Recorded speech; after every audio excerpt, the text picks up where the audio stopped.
진리의 영을 따른다는 것, 불편하지만 가장 위대한 길, 우리의 삶에는 때로 멈춰서서 스스로에게 질문을 던져야 할 순간이 찾아옵니다.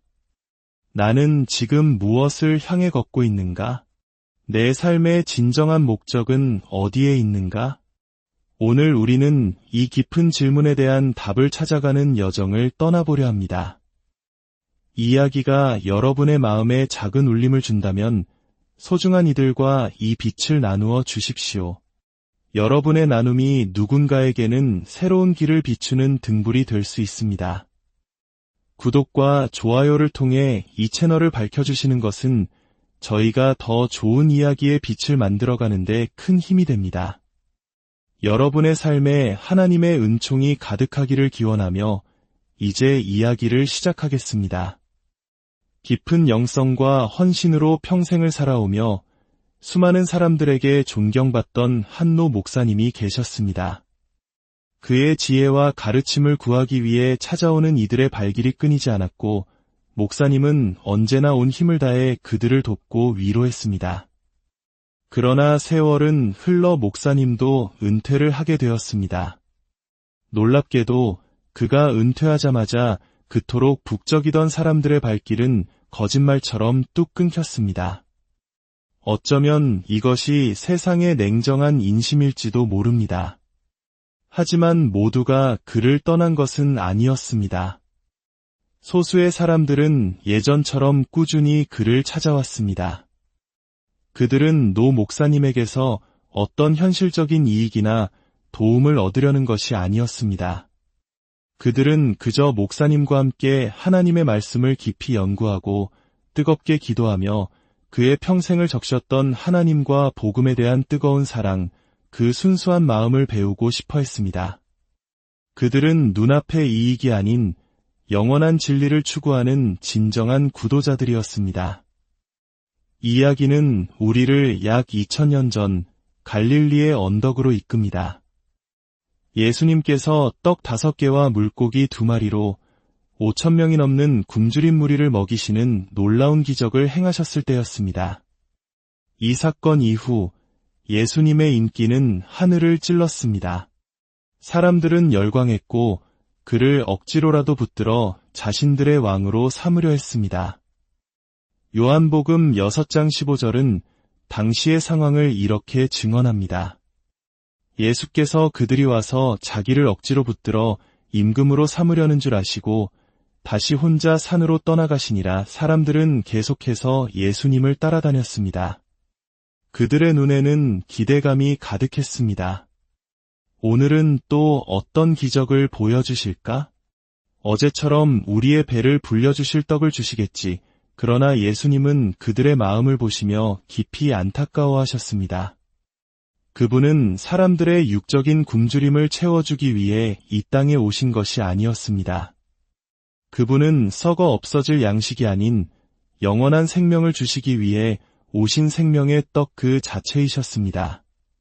하지만 사람들은 눈앞에 계신 생명의 근원을 알아보지 못하고 그저 당장의 배고픔을 해결해줄 떡만을 바라고 있었습니다. 그래서 예수님은 더 이상 그들이 원하는 떡을 주지 않으셨습니다. 대신 당신 자신이 바로 하늘로부터 내려온 생명의 떡이라고 선포하셨습니다. 요한복음 6장에서 예수님은 이렇게 말씀하십니다. 나는 생명의 떡이니 내게 오는 자는 결코 줄이지 아니할 터이요 나를 믿는 자는 영원히 목마르지 아니하리라. 결과는 어땠을까요? 자신들이 원하던 것을 얻지 못하게 되자 사람들은 수군거리기 시작했습니다. 저 예수를 따라다녀 봐야 이제 더 이상 얻을 것이 없구나. 그리고 그들은 하나둘씩 예수님을 떠나갔습니다. 요한복음 6장 66절은 그 순간을 이렇게 기록합니다. 그때부터 그의 제자 중에서 많은 사람이 떠나가고 다시 그와 함께 다니지 아니하더라. 모두가 떠나가는 그 씁쓸한 풍경 속에서 예수님께서는 곁에 남은 12 제자를 향해 물으셨습니다. 너희도 가려느냐? 그때 시몬 베드로가 이렇게 대답합니다. 주여, 영생의 말씀이 주께 있사오니 우리가 누구에게로 가오리이까? 우리가 주는 하나님의 거룩하신 자이신 줄 믿고 알았사옵나이다. 아멘. 제자들이 남은 이유는 단 2가지였습니다. 첫째, 그들은 예수님께 영원한 생명의 말씀이 있음을 알았습니다. 둘째, 그들은 예수님이 바로 하나님으로부터 오신 거룩한 분이심을 믿었습니다. 그들은 썩어 없어질 떡이 아니라 영원한 진리를 택했던 것입니다. 이 이야기 속에서 우리는 예수님을 따르는 2 종류의 사람을 발견하게 됩니다. 첫 번째 부류는 자신이 원하는 것을 얻기 위해 예수님을 따르는 사람들입니다. 이들에게 예수님은 자신의 소원을 이루기 위한 수단에 불과합니다. 예수님께서 무언가를 주시면 열광하고 주시지 않으면 실망하고 떠나버립니다. 그들은 자신들이 예수님을 선택했다고 생각하며 관계의 주도권을 자신이 쥐고 있다고 착각합니다. 두 번째 부류는 예수님 그 자체를 목적으로 삼는 사람들입니다. 이들은 자신이 원하는 것을 얻기 위해서가 아니라 예수님께서 주시는 것이라면 무엇이든 기쁨으로 받기 위해 그분께 나아갑니다. 예수님의 입에서 나오는 모든 말씀을 꿀송이보다 더 달게 여기며 그분을 닮아가는 것을 삶의 가장 큰 소원으로 삼습니다. 고난마저도 주님께서 주시는 것이라면 감사함으로 받아들입니다. 그들의 관심은 눈앞의 이익이 아니라 영원한 진리이신 예수님 자신에게 있습니다. 오늘 성령 강림 주일을 맞아 우리는 이 2 갈래의 길 앞에서 우리 자신을 돌아보게 됩니다. 성령님을 따라 사는 삶이란 과연 무엇일까요? 성령님은 성부 하나님의 영이시며 동시에 성자 예수님의 영이십니다. 예수님께서 십자가를 지시기 전날 밤 제자들과의 마지막 저녁 식사 자리에서 그분은 자신이 곧 떠나야 함을 말씀하셨습니다. 스승이신 예수님이 곁에 계실 때조차 연약하고 흔들렸던 제자들, 그런 그들만 남겨두고 떠나야 하는 예수님의 마음은 염려로 가득했습니다. 그래서 그분은 제자들을 위해 몇 가지 놀라운 약속을 준비해 주셨습니다. 첫째, 너희를 위해 영원한 처소를 예비하러 간다고 약속하셨습니다. 너희는 마음에 근심하지 말라. 하나님을 믿으니 또 나를 믿으라. 내 아버지 집에 거할 곳이 많도다. 내가 가서 너희를 위하여 거처를 예비하면 다시 와서 너희를 내게로 영접하여 나 있는 곳에 너희도 있게 하리라. 아멘. 이 세상에 번듯한 집 한 채 없더라도 우리에게는 하늘나라에 영원한 집이 예비되어 있음을 믿으시기 바랍니다. 둘째, 기도의 특권을 주셨습니다.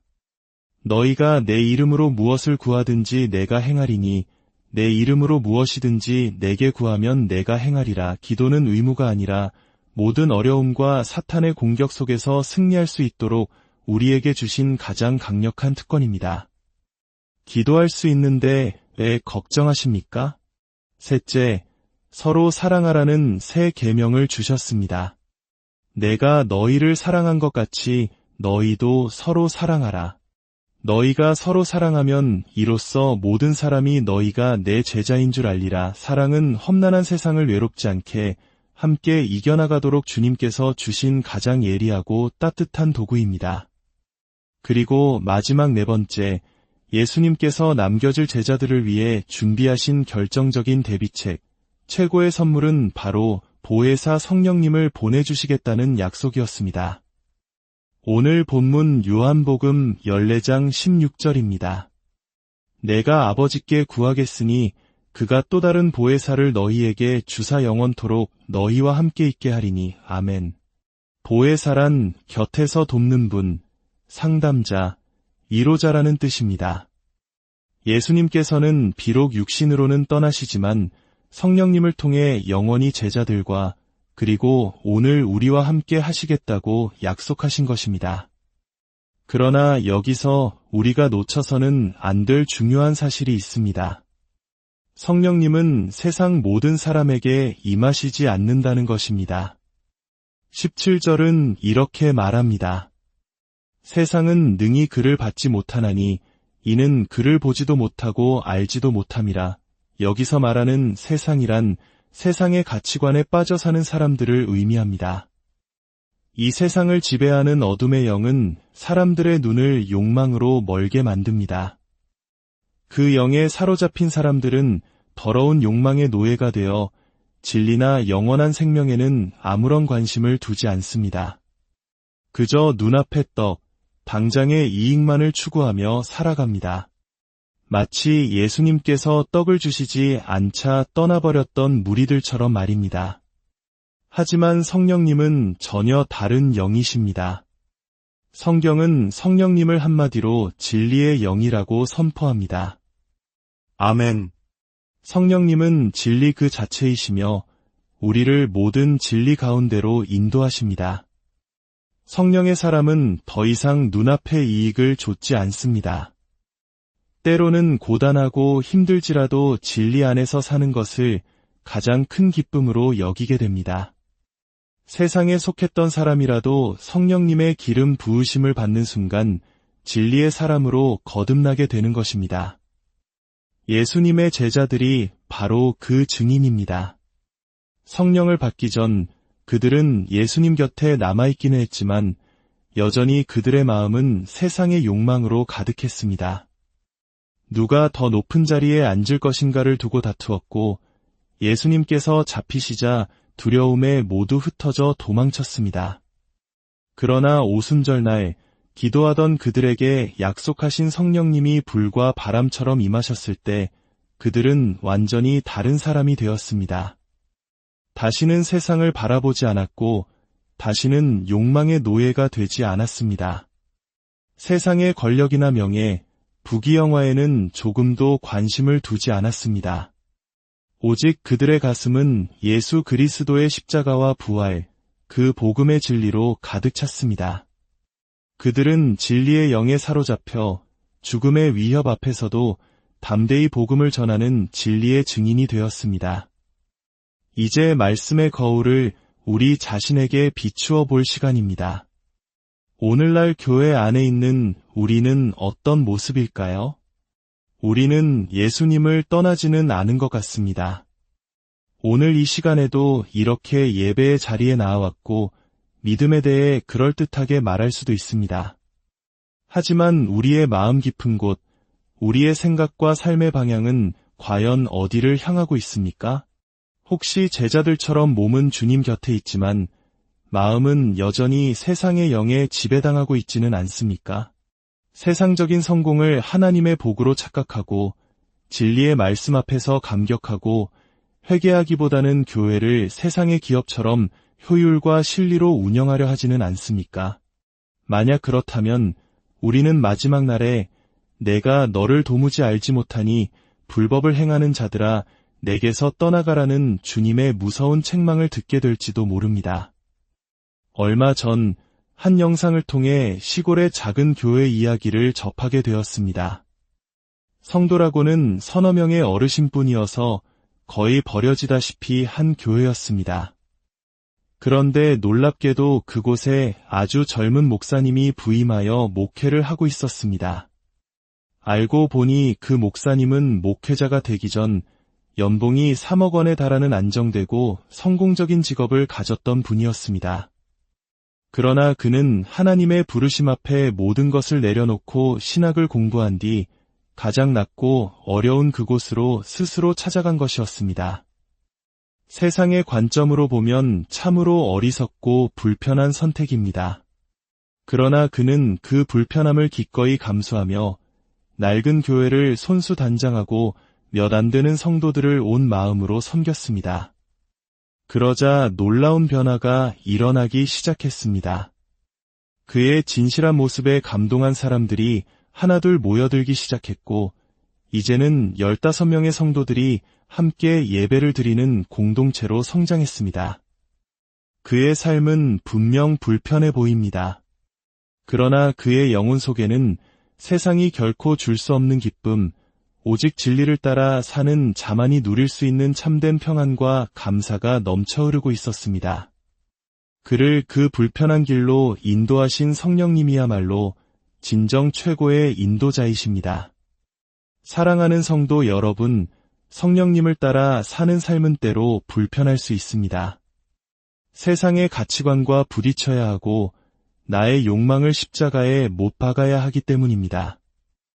그러나 그 길의 끝에는 세상이 알지 못하는 놀라운 승리와 영원한 생명이 예비되어 있습니다. 그러므로 성령님은 우리에게 최고이십니다. 우리 모두가 진리의 영이신 성령님께 온전히 붙들리기를 원합니다. 예수님을 닮는 삶을 우리의 유일한 목적으로 삼고 세상의 달콤한 유혹을 단호히 뿌리치며 오직 복음의 진리를 따라 생명의 나라를 향해 힘차게 걸어가시기를 바랍니다. 성령님께서 우리에게 모든 것을 가르치시고 생각나게 하시고 모든 진리 가운데로 인도하실 것입니다. 거룩하신 아버지 하나님, 저희의 삶이 부질없는 세상의 욕망에 오염되지 않게 하시고 오직 진리의 영이신 성령님께 사로잡혀 진리를 따라 예수님만을 닮아가는 거룩한 삶이 되게 하여 주시옵소서. 이 방송을 듣는 모든 분들의 삶과 가정 위에 진리의 영이신 성령님의 따스한 인도하심과 평안이 충만하시기를 우리 주 예수 그리스도의 이름으로 간절히 축원합니다. 진리의 영을 따른다는 것, 불편하지만 가장 위대한 길, 우리의 삶에는 때로 멈춰서서 스스로에게 질문을 던져야 할 순간이 찾아옵니다. 나는 지금 무엇을 향해 걷고 있는가? 내 삶의 진정한 목적은 어디에 있는가? 오늘 우리는 이 깊은 질문에 대한 답을 찾아가는 여정을 떠나보려 합니다. 이 이야기가 여러분의 마음에 작은 울림을 준다면 소중한 이들과 이 빛을 나누어 주십시오. 여러분의 나눔이 누군가에게는 새로운 길을 비추는 등불이 될 수 있습니다. 구독과 좋아요를 통해 이 채널을 밝혀주시는 것은 저희가 더 좋은 이야기의 빛을 만들어가는 데 큰 힘이 됩니다. 여러분의 삶에 하나님의 은총이 가득하기를 기원하며 이제 이야기를 시작하겠습니다. 깊은 영성과 헌신으로 평생을 살아오며 수많은 사람들에게 존경받던 한노 목사님이 계셨습니다. 그의 지혜와 가르침을 구하기 위해 찾아오는 이들의 발길이 끊이지 않았고 목사님은 언제나 온 힘을 다해 그들을 돕고 위로했습니다. 그러나 세월은 흘러 목사님도 은퇴를 하게 되었습니다. 놀랍게도 그가 은퇴하자마자 그토록 북적이던 사람들의 발길은 거짓말처럼 뚝 끊겼습니다. 어쩌면 이것이 세상의 냉정한 인심일지도 모릅니다. 하지만 모두가 그를 떠난 것은 아니었습니다. 소수의 사람들은 예전처럼 꾸준히 그를 찾아왔습니다. 그들은 노 목사님에게서 어떤 현실적인 이익이나 도움을 얻으려는 것이 아니었습니다. 그들은 그저 목사님과 함께 하나님의 말씀을 깊이 연구하고 뜨겁게 기도하며 그의 평생을 적셨던 하나님과 복음에 대한 뜨거운 사랑, 그 순수한 마음을 배우고 싶어 했습니다. 그들은 눈앞의 이익이 아닌 영원한 진리를 추구하는 진정한 구도자들이었습니다. 이 이야기는 우리를 약 2000년 전 갈릴리의 언덕으로 이끕니다. 예수님께서 떡 5개와 물고기 2마리로 5000명이 넘는 굶주린 무리를 먹이시는 놀라운 기적을 행하셨을 때였습니다. 이 사건 이후 예수님의 인기는 하늘을 찔렀습니다. 사람들은 열광했고 그를 억지로라도 붙들어 자신들의 왕으로 삼으려 했습니다. 요한복음 6장 15절은 당시의 상황을 이렇게 증언합니다. 예수께서 그들이 와서 자기를 억지로 붙들어 임금으로 삼으려는 줄 아시고 다시 혼자 산으로 떠나가시니라. 사람들은 계속해서 예수님을 따라다녔습니다. 그들의 눈에는 기대감이 가득했습니다. 오늘은 또 어떤 기적을 보여주실까? 어제처럼 우리의 배를 불려주실 떡을 주시겠지. 그러나 예수님은 그들의 마음을 보시며 깊이 안타까워하셨습니다. 그분은 사람들의 육적인 굶주림을 채워주기 위해 이 땅에 오신 것이 아니었습니다. 그분은 썩어 없어질 양식이 아닌 영원한 생명을 주시기 위해 오신 생명의 떡 그 자체이셨습니다. 하지만 사람들은 눈앞에 계신 생명의 근원을 알아보지 못하고 그저 당장의 배고픔을 해결해줄 떡만을 바라고 있었습니다. 그래서 예수님은 더 이상 그들이 원하는 떡을 주지 않으셨습니다. 대신 당신 자신이 바로 하늘로부터 내려온 생명의 떡이라고 선포하셨습니다. 요한복음 6장에서 예수님은 이렇게 말씀하십니다. 나는 생명의 떡이니 내게 오는 자는 결코 줄이지 아니할 터이요 나를 믿는 자는 영원히 목마르지 아니하리라. 결과는 어땠을까요? 자신들이 원하던 것을 얻지 못하게 되자 사람들은 수군거리기 시작했습니다. 저 예수를 따라다녀 봐야 이제 더 이상 얻을 것이 없구나. 그리고 그들은 하나둘씩 예수님을 떠나갔습니다. 요한복음 6장 66절은 그 순간을 이렇게 기록합니다. 그때부터 그의 제자 중에서 많은 사람이 떠나가고 다시 그와 함께 다니지 아니하더라. 모두가 떠나가는 그 씁쓸한 풍경 속에서 예수님께서는 곁에 남은 12 제자를 향해 물으셨습니다. 너희도 가려느냐? 그때 시몬 베드로가 이렇게 대답합니다. 주여, 영생의 말씀이 주께 있사오니 우리가 누구에게로 가오리이까? 우리가 주는 하나님의 거룩하신 자이신 줄 믿고 알았사옵나이다. 아멘. 제자들이 남은 이유는 단 2가지였습니다. 첫째, 그들은 예수님께 영원한 생명의 말씀이 있음을 알았습니다. 둘째, 그들은 예수님이 바로 하나님으로부터 오신 거룩한 분이심을 믿었습니다. 그들은 썩어 없어질 떡이 아니라 영원한 진리를 택했던 것입니다. 이 이야기 속에서 우리는 예수님을 따르는 2 종류의 사람을 발견하게 됩니다. 첫 번째 부류는 자신이 원하는 것을 얻기 위해 예수님을 따르는 사람들입니다. 이들에게 예수님은 자신의 소원을 이루기 위한 수단에 불과합니다. 예수님께서 무언가를 주시면 열광하고 주시지 않으면 실망하고 떠나버립니다. 그들은 자신들이 예수님을 선택했다고 생각하며 관계의 주도권을 자신이 쥐고 있다고 착각합니다. 두 번째 부류는 예수님 그 자체를 목적으로 삼는 사람들입니다. 이들은 자신이 원하는 것을 얻기 위해서가 아니라 예수님께서 주시는 것이라면 무엇이든 기쁨으로 받기 위해 그분께 나아갑니다. 예수님의 입에서 나오는 모든 말씀을 꿀송이보다 더 달게 여기며 그분을 닮아가는 것을 삶의 가장 큰 소원으로 삼습니다. 고난마저도 주님께서 주시는 것이라면 감사함으로 받아들입니다.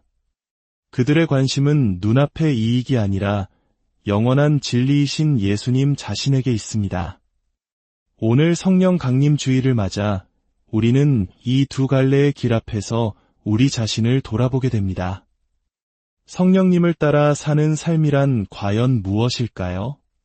성령님은 성부 하나님의 영이시며 동시에 성자 예수님의 영이십니다. 예수님께서 십자가를 지시기 전날 밤 제자들과의 마지막 저녁 식사 자리에서 그분은 자신이 곧 떠나야 함을 말씀하셨습니다. 스승이신 예수님이 곁에 계실 때조차 연약하고 흔들렸던 제자들, 그런 그들만 남겨두고 떠나야 하는 예수님의 마음은 염려로 가득했습니다. 그래서 그분은 제자들을 위해 몇 가지 놀라운 약속을 준비해 주셨습니다. 첫째, 너희를 위해 영원한 처소를 예비하러 간다고 약속하셨습니다.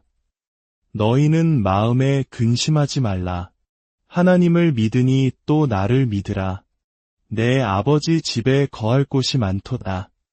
내가 가서 너희를 위하여 거처를 예비하면 다시 와서 너희를 내게로 영접하여 나 있는 곳에 너희도 있게 하리라. 아멘. 이 세상에 번듯한 집 한 채 없더라도 우리에게는 하늘나라에 영원한 집이 예비되어 있음을 믿으시기 바랍니다. 둘째, 기도의 특권을 주셨습니다. 너희가 내 이름으로 무엇을 구하든지 내가 행하리니 내 이름으로 무엇이든지 내게 구하면 내가 행하리라. 기도는 의무가 아니라 모든 어려움과 사탄의 공격 속에서 승리할 수 있도록 우리에게 주신 가장 강력한 특권입니다. 기도할 수 있는데 왜 걱정하십니까? 셋째, 서로 사랑하라는 새 계명을 주셨습니다. 내가 너희를 사랑한 것 같이 너희도 서로 사랑하라. 너희가 서로 사랑하면 이로써 모든 사람이 너희가 내 제자인 줄 알리라. 사랑은 험난한 세상을 외롭지 않게 함께 이겨나가도록 주님께서 주신 가장 예리하고 따뜻한 도구입니다. 그리고 마지막 네 번째, 예수님께서 남겨질 제자들을 위해 준비하신 결정적인 대비책, 최고의 선물은 바로 보혜사 성령님을 보내주시겠다는 약속이었습니다. 오늘 본문 요한복음 14장 16절입니다. 내가 아버지께 구하겠으니 그가 또 다른 보혜사를 너희에게 주사 영원토록 너희와 함께 있게 하리니. 아멘. 보혜사란 곁에서 돕는 분, 상담자, 위로자라는 뜻입니다. 예수님께서는 비록 육신으로는 떠나시지만 성령님을 통해 영원히 제자들과 그리고 오늘 우리와 함께 하시겠다고 약속하신 것입니다. 그러나 여기서 우리가 놓쳐서는 안 될 중요한 사실이 있습니다. 성령님은 세상 모든 사람에게 임하시지 않는다는 것입니다. 17절은 이렇게 말합니다. 세상은 능히 그를 받지 못하나니 이는 그를 보지도 못하고 알지도 못함이라. 여기서 말하는 세상이란 세상의 가치관에 빠져 사는 사람들을 의미합니다.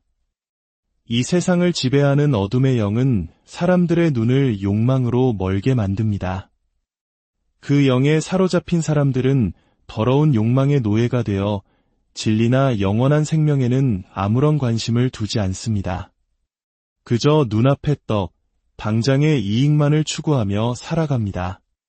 마치 예수님께서 떡을 주시지 않자 떠나버렸던 무리들처럼 말입니다. 하지만 성령님은 전혀 다른 영이십니다. 성경은 성령님을 한마디로 진리의 영이라고 선포합니다. 아멘. 성령님은 진리 그 자체이시며 우리를 모든 진리 가운데로 인도하십니다. 성령의 사람은 더 이상 눈앞의 이익을 좇지 않습니다.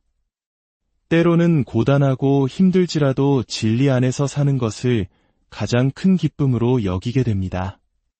세상에 속했던 사람이라도 성령님의 기름 부으심을 받는 순간 진리의 사람으로 거듭나게 되는 것입니다.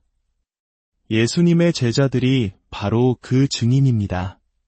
성령을 받기 전 그들은 예수님 곁에 남아있기는 했지만 여전히 그들의 마음은 세상의 욕망으로 가득했습니다. 누가 더 높은 자리에 앉을 것인가를 두고 다투었고 예수님께서 잡히시자 두려움에 모두 흩어져 도망쳤습니다. 그러나 오순절날 기도하던 그들에게 약속하신 성령님이 불과 바람처럼 임하셨을 때 그들은 완전히 다른 사람이 되었습니다. 다시는 세상을 바라보지 않았고 다시는 욕망의 노예가 되지 않았습니다. 세상의 권력이나 명예, 부귀영화에는 조금도 관심을 두지 않았습니다. 오직 그들의 가슴은 예수 그리스도의 십자가와 부활, 그 복음의 진리로 가득 찼습니다. 그들은 진리의 영에 사로잡혀 죽음의 위협 앞에서도 담대히 복음을 전하는 진리의 증인이 되었습니다. 이제 말씀의 거울을 우리 자신에게 비추어 볼 시간입니다. 오늘날 교회 안에 있는 우리는 어떤 모습일까요? 우리는 예수님을 떠나지는 않은 것 같습니다. 오늘 이 시간에도 이렇게 예배의 자리에 나와왔고 믿음에 대해 그럴듯하게 말할 수도 있습니다. 하지만 우리의 마음 깊은 곳, 우리의 생각과 삶의 방향은 과연 어디를 향하고 있습니까? 혹시 제자들처럼 몸은 주님 곁에 있지만 마음은 여전히 세상의 영에 지배당하고 있지는 않습니까? 세상적인 성공을 하나님의 복으로 착각하고 진리의 말씀 앞에서 감격하고 회개하기보다는 교회를 세상의 기업처럼 효율과 실리로 운영하려 하지는 않습니까? 만약 그렇다면 우리는 마지막 날에 내가 너를 도무지 알지 못하니 불법을 행하는 자들아 내게서 떠나가라는 주님의 무서운 책망을 듣게 될지도 모릅니다. 얼마 전 한 영상을 통해 시골의 작은 교회 이야기를 접하게 되었습니다. 성도라고는 서너 명의 어르신뿐이어서 거의 버려지다시피 한 교회였습니다. 그런데 놀랍게도 그곳에 아주 젊은 목사님이 부임하여 목회를 하고 있었습니다. 알고 보니 그 목사님은 목회자가 되기 전 연봉이 3억 원에 달하는 안정되고 성공적인 직업을 가졌던 분이었습니다. 그러나 그는 하나님의 부르심 앞에 모든 것을 내려놓고 신학을 공부한 뒤 가장 낮고 어려운 그곳으로 스스로 찾아간 것이었습니다. 세상의 관점으로 보면 참으로 어리석고 불편한 선택입니다. 그러나 그는 그 불편함을 기꺼이 감수하며 낡은 교회를 손수단장하고 몇 안 되는 성도들을 온 마음으로 섬겼습니다. 그러자 놀라운 변화가 일어나기 시작했습니다. 그의 진실한 모습에 감동한 사람들이 하나둘 모여들기 시작했고, 이제는 15명의 성도들이 함께 예배를 드리는 공동체로 성장했습니다. 그의 삶은 분명 불편해 보입니다. 그러나 그의 영혼 속에는 세상이 결코 줄 수 없는 기쁨, 오직 진리를 따라 사는 자만이 누릴 수 있는 참된 평안과 감사가 넘쳐 흐르고 있었습니다. 그를 그 불편한 길로 인도하신 성령님이야말로 진정 최고의 인도자이십니다. 사랑하는 성도 여러분, 성령님을 따라 사는 삶은 때로 불편할 수 있습니다. 세상의 가치관과 부딪혀야 하고 나의 욕망을 십자가에 못 박아야 하기 때문입니다. 그러나 그 길의 끝에는 세상이 알지 못하는 놀라운 승리와 영원한 생명이 예비되어 있습니다. 그러므로 성령님은 우리에게 최고이십니다. 우리 모두가 진리의 영이신 성령님께 온전히 붙들리기를 원합니다. 예수님을 닮는 삶을 우리의 유일한 목적으로 삼고 세상의 달콤한 유혹을 단호히 뿌리치며 오직 복음의 진리를 따라 생명의 나라를 향해 힘차게 걸어가시기를 바랍니다. 성령님께서 우리에게 모든 것을 가르치시고 생각나게 하시고 모든 진리 가운데로 인도하실 것입니다. 거룩하신 아버지 하나님, 저희의 삶이 부질없는 세상의 욕망에 오염되지 않게 하시고 오직 진리의 영이신 성령님께 사로잡혀 진리를 따라 예수님만을 닮아가는 거룩한 삶이 되게 하여 주시옵소서. 이 방송을 듣는 모든 분들의 삶과 가정 위에 진리의 영이신 성령님의 따스한 인도하심과 평안이 충만하시기를 우리 주 예수 그리스도의 이름으로 간절히 축원합니다. 진리의 영을 따른다는 것, 불편하지만 가장 위대한 길, 우리의 삶에는 때로 멈춰서서 스스로에게 질문을 던져야 할 순간이 찾아옵니다. 나는 지금 무엇을 향해 걷고 있는가? 내 삶의 진정한 목적은 어디에 있는가? 오늘 우리는 이 깊은 질문에 대한 답을 찾아가는 여정을 떠나보려 합니다. 이 이야기가 여러분의 마음에 작은 울림을 준다면 소중한 이들과 이 빛을 나누어 주십시오. 여러분의 나눔이 누군가에게는 새로운 길을 비추는 등불이 될 수 있습니다. 구독과 좋아요를 통해 이 채널을 밝혀주시는 것은 저희가 더 좋은 이야기의 빛을 만들어가는데 큰 힘이 됩니다. 여러분의 삶에 하나님의 은총이 가득하기를 기원하며 이제 이야기를 시작하겠습니다. 깊은 영성과 헌신으로 평생을 살아오며 수많은 사람들에게 존경받던 한노 목사님이 계셨습니다. 그의 지혜와 가르침을 구하기 위해 찾아오는 이들의 발길이 끊이지 않았고 목사님은 언제나 온 힘을 다해 그들을 돕고 위로했습니다. 그러나 세월은 흘러 목사님도 은퇴를 하게 되었습니다. 놀랍게도 그가 은퇴하자마자 그토록 북적이던 사람들의 발길은 거짓말처럼 뚝 끊겼습니다. 어쩌면 이것이 세상의 냉정한 인심일지도 모릅니다. 하지만 모두가 그를 떠난 것은 아니었습니다. 소수의 사람들은 예전처럼 꾸준히 그를 찾아왔습니다. 그들은 노 목사님에게서 어떤 현실적인 이익이나 도움을 얻으려는 것이 아니었습니다. 그들은 그저 목사님과 함께 하나님의 말씀을 깊이 연구하고 뜨겁게 기도하며 그의 평생을 적셨던 하나님과 복음에 대한 뜨거운 사랑, 그 순수한 마음을 배우고 싶어 했습니다. 그들은 눈앞의 이익이 아닌 영원한 진리를 추구하는 진정한 구도자들이었습니다. 이 이야기는 우리를 약 2000년 전 갈릴리의 언덕으로 이끕니다. 예수님께서 떡 5개와 물고기 2마리로 5,000명이 넘는 굶주린 무리를 먹이시는 놀라운 기적을 행하셨을 때였습니다. 이 사건 이후 예수님의 인기는 하늘을 찔렀습니다. 사람들은 열광했고 그를 억지로라도 붙들어 자신들의 왕으로 삼으려 했습니다. 요한복음 6장 15절은 당시의 상황을 이렇게 증언합니다. 예수께서 그들이 와서 자기를 억지로 붙들어 임금으로 삼으려는 줄 아시고 다시 혼자 산으로 떠나가시니라. 사람들은 계속해서 예수님을 따라다녔습니다. 그들의 눈에는 기대감이 가득했습니다. 오늘은 또 어떤 기적을 보여주실까? 어제처럼 우리의 배를 불려주실 떡을 주시겠지. 그러나 예수님은 그들의 마음을 보시며 깊이 안타까워하셨습니다. 그분은 사람들의 육적인 굶주림을 채워주기 위해 이 땅에 오신 것이 아니었습니다. 그분은 썩어 없어질 양식이 아닌 영원한 생명을 주시기 위해 오신 생명의 떡 그 자체이셨습니다.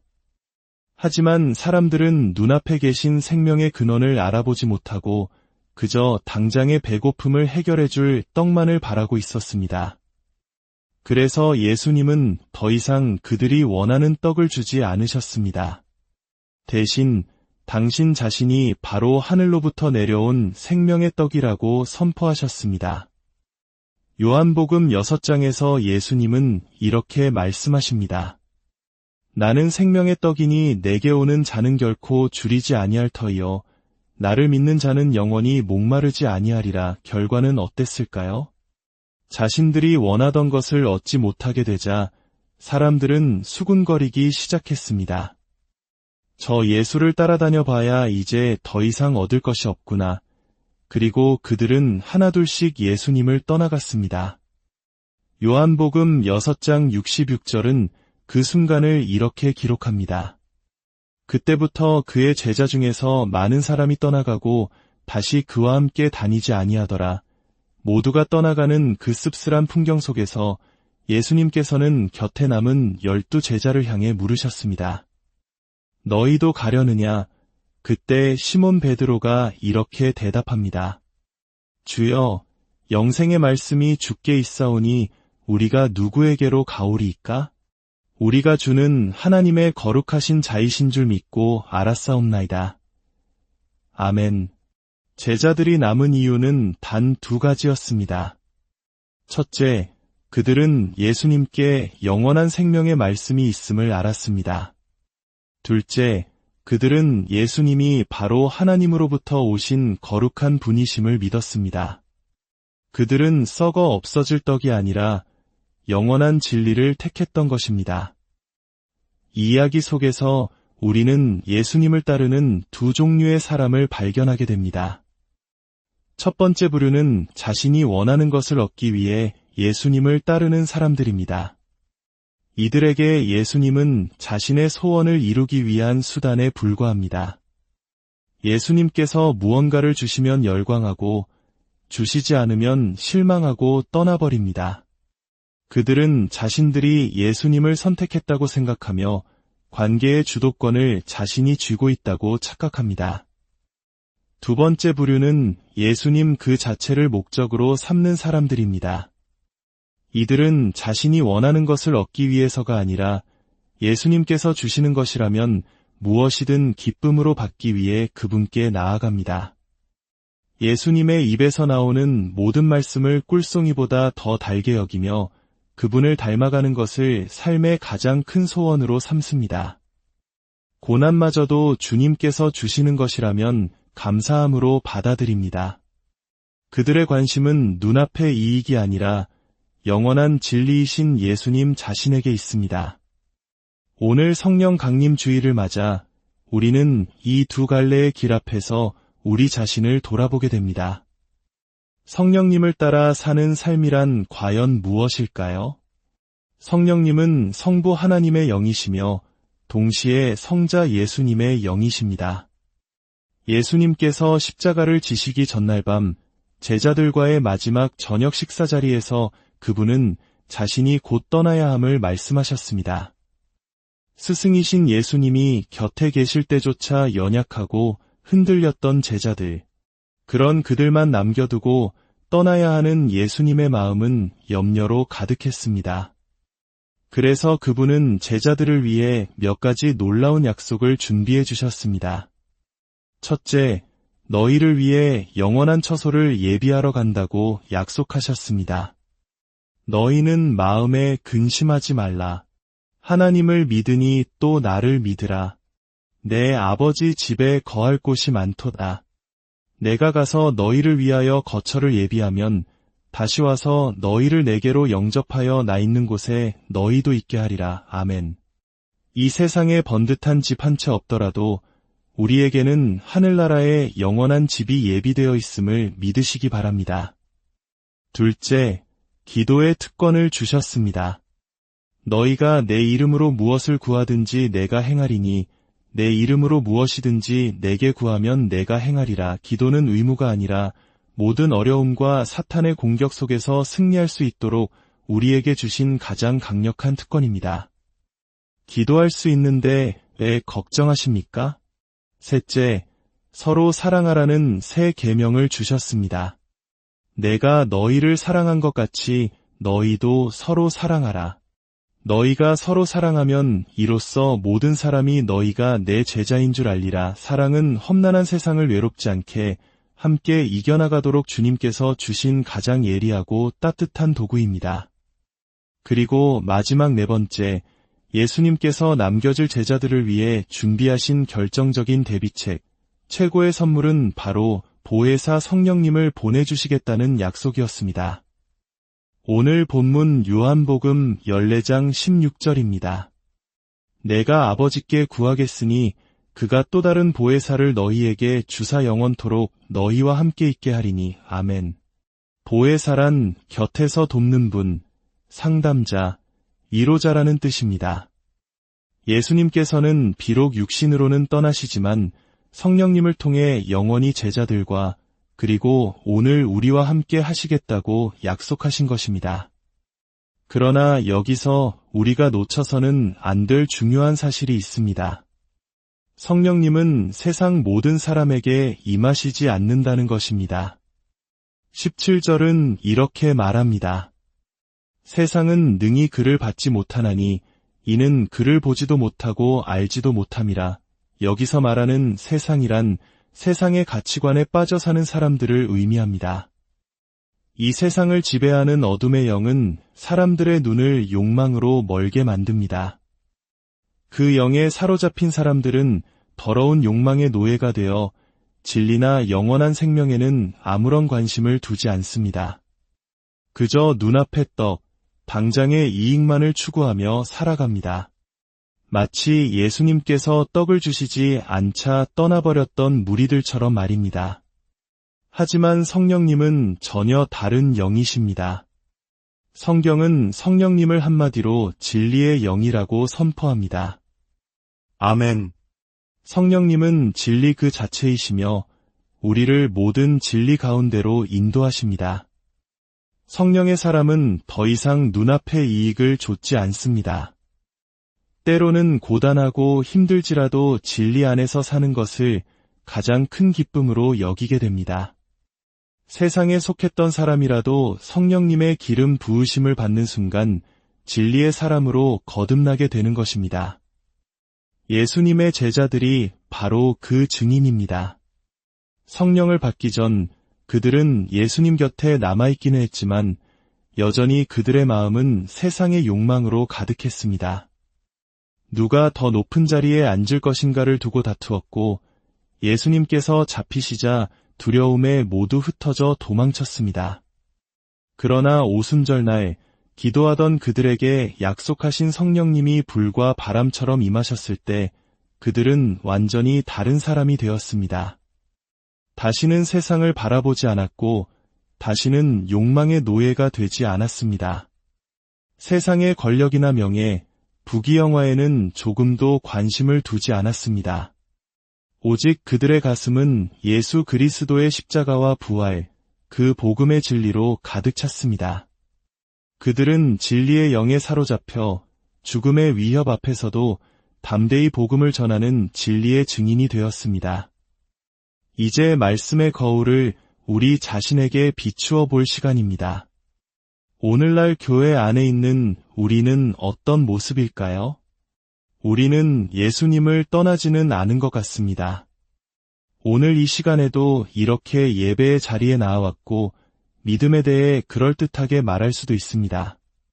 하지만 우리의 마음 깊은 곳, 우리의 생각과 삶의 방향은 과연 어디를 향하고 있습니까? 혹시 제자들처럼 몸은 주님 곁에 있지만 마음은 여전히 세상의 영에 지배당하고 있지는 않습니까? 세상적인 성공을 하나님의 복으로 착각하고 진리의 말씀 앞에서 감격하고 회개하기보다는 교회를 세상의 기업처럼 효율과 실리로 운영하려 하지는 않습니까? 만약 그렇다면 우리는 마지막 날에 내가 너를 도무지 알지 못하니 불법을 행하는 자들아 내게서 떠나가라는 주님의 무서운 책망을 듣게 될지도 모릅니다. 얼마 전 한 영상을 통해 시골의 작은 교회 이야기를 접하게 되었습니다. 성도라고는 서너 명의 어르신뿐이어서 거의 버려지다시피 한 교회였습니다.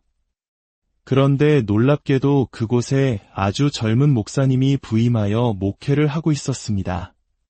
알고 보니 그 목사님은 목회자가 되기 전 연봉이 3억 원에 달하는 안정되고 성공적인 직업을 가졌던 분이었습니다.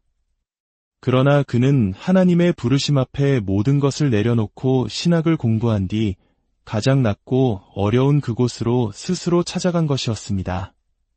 세상의 관점으로 보면 참으로 어리석고 불편한 선택입니다. 그러나 그는 그 불편함을 기꺼이 감수하며 낡은 교회를 손수단장하고 몇 안 되는 성도들을 온 마음으로 섬겼습니다. 그러자 놀라운 변화가 일어나기 시작했습니다. 그의 진실한 모습에 감동한 사람들이 하나둘 모여들기 시작했고 이제는 15명의 성도들이 함께 예배를 드리는 공동체로 성장했습니다. 그의 삶은 분명 불편해 보입니다. 그러나 그의 영혼 속에는 세상이 결코 줄 수 없는 기쁨, 오직 진리를 따라 사는 자만이 누릴 수 있는 참된 평안과 감사가 넘쳐 흐르고 있었습니다. 그를 그 불편한 길로 인도하신 성령님이야말로 진정 최고의 인도자이십니다.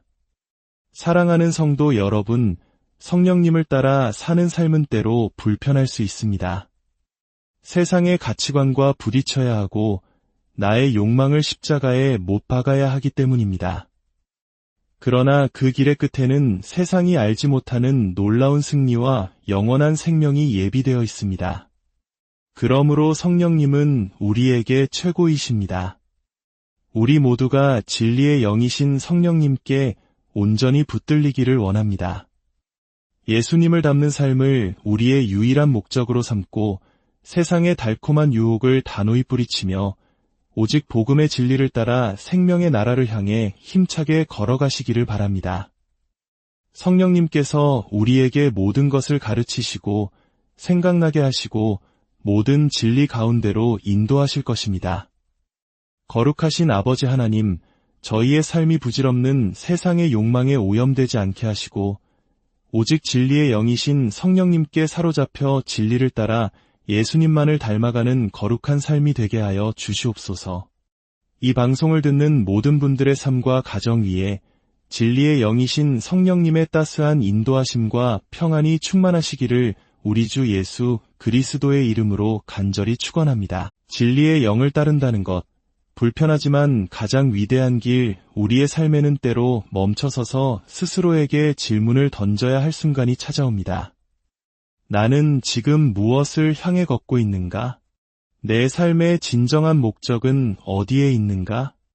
오늘 우리는 이 깊은 질문에 대한 답을 찾아가는 여정을 떠나보려 합니다. 이 이야기가 여러분의 마음에 작은 울림을 준다면 소중한 이들과 이 빛을 나누어 주십시오.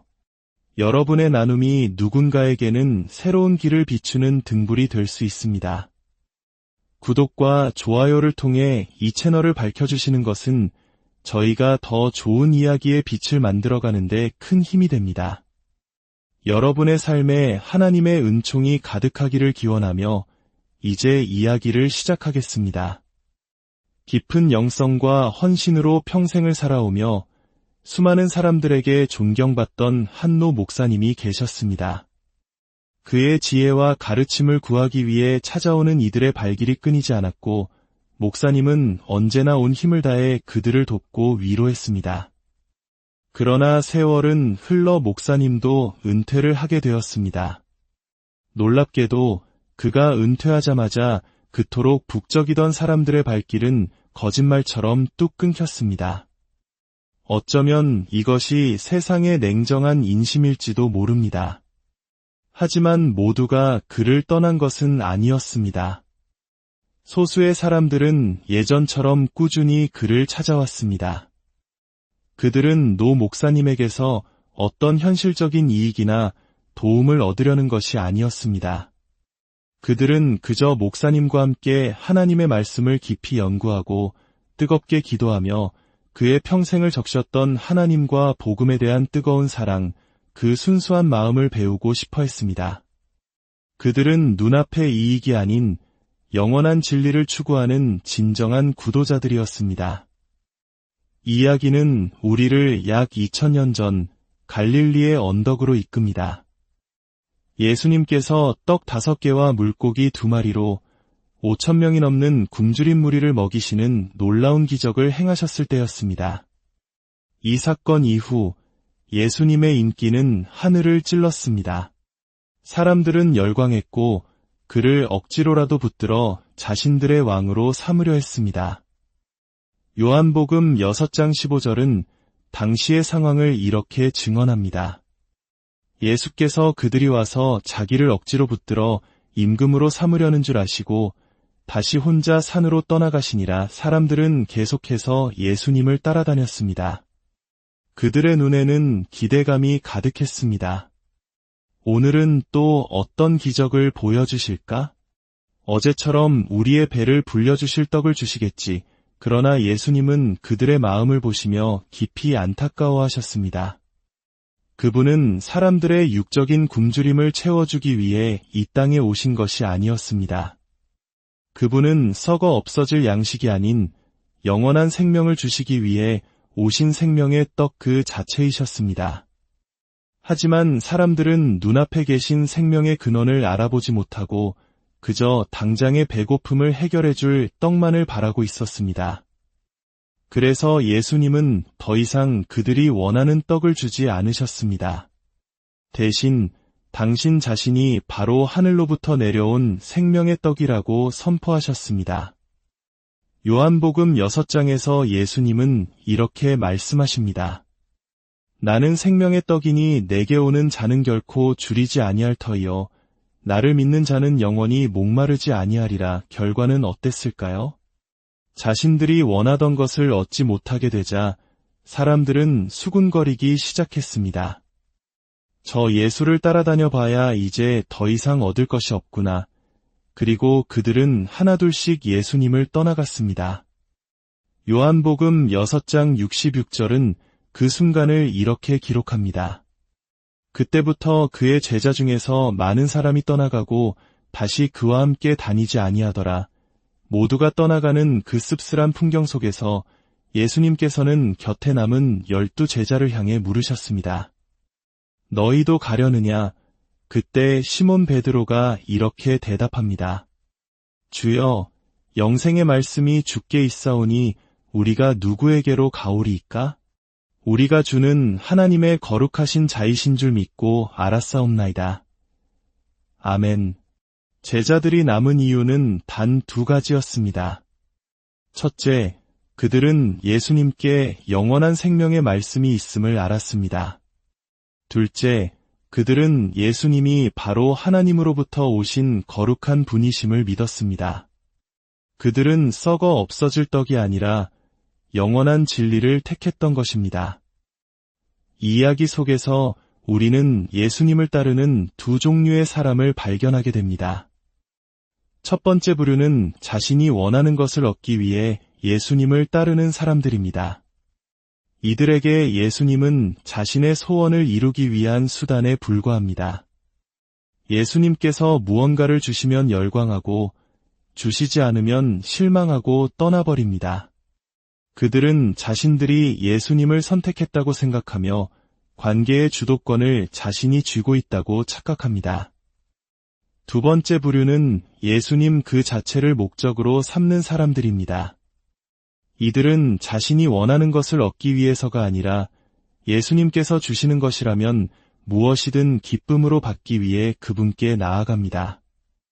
예수님의 입에서 나오는 모든 말씀을 꿀송이보다 더 달게 여기며 그분을 닮아가는 것을 삶의 가장 큰 소원으로 삼습니다. 고난마저도 주님께서 주시는 것이라면 감사함으로 받아들입니다. 그들의 관심은 눈앞의 이익이 아니라 영원한 진리이신 예수님 자신에게 있습니다. 오늘 성령 강림 주일을 맞아 우리는 이 두 갈래의 길 앞에서 우리 자신을 돌아보게 됩니다. 성령님을 따라 사는 삶이란 과연 무엇일까요? 성령님은 성부 하나님의 영이시며 동시에 성자 예수님의 영이십니다. 예수님께서 십자가를 지시기 전날 밤 제자들과의 마지막 저녁 식사 자리에서 그분은 자신이 곧 떠나야 함을 말씀하셨습니다. 스승이신 예수님이 곁에 계실 때조차 연약하고 흔들렸던 제자들, 그런 그들만 남겨두고 떠나야 하는 예수님의 마음은 염려로 가득했습니다. 그래서 그분은 제자들을 위해 몇 가지 놀라운 약속을 준비해 주셨습니다. 첫째, 너희를 위해 영원한 처소를 예비하러 간다고 약속하셨습니다. 너희는 마음에 근심하지 말라. 하나님을 믿으니 또 나를 믿으라. 내 아버지 집에 거할 곳이 많도다. 내가 가서 너희를 위하여 거처를 예비하면 다시 와서 너희를 내게로 영접하여 나 있는 곳에 너희도 있게 하리라. 아멘.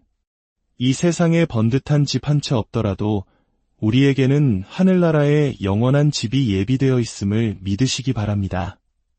둘째, 기도의 특권을 주셨습니다.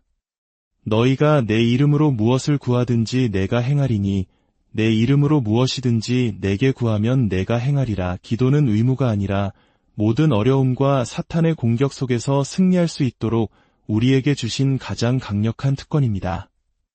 기도할 수 있는데 왜 걱정하십니까? 셋째, 서로 사랑하라는 새 계명을 주셨습니다. 내가 너희를 사랑한 것 같이 너희도 서로 사랑하라. 너희가 서로 사랑하면 이로써 모든 사람이 너희가 내 제자인 줄 알리라. 사랑은 험난한 세상을 외롭지 않게 함께 이겨나가도록 주님께서 주신 가장 예리하고 따뜻한 도구입니다. 그리고 마지막 네 번째, 예수님께서 남겨질 제자들을 위해 준비하신 결정적인 대비책, 최고의 선물은 바로 보혜사 성령님을 보내주시겠다는 약속이었습니다. 오늘 본문 요한복음 14장 16절입니다. 내가 아버지께 구하겠으니 그가 또 다른 보혜사를 너희에게 주사 영원토록 너희와 함께 있게 하리니. 아멘. 보혜사란 곁에서 돕는 분, 상담자, 위로자라는 뜻입니다. 예수님께서는 비록 육신으로는 떠나시지만 성령님을 통해 영원히 제자들과 그리고 오늘 우리와 함께 하시겠다고 약속하신 것입니다.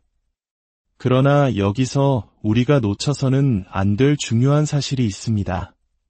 성령님은 세상 모든 사람에게 임하시지 않는다는 것입니다. 17절은 이렇게 말합니다. 세상은 능히 그를 받지 못하나니 이는 그를 보지도 못하고 알지도 못함이라. 여기서 말하는 세상이란 세상의 가치관에 빠져 사는 사람들을 의미합니다. 이 세상을 지배하는 어둠의 영은 사람들의 눈을 욕망으로 멀게 만듭니다.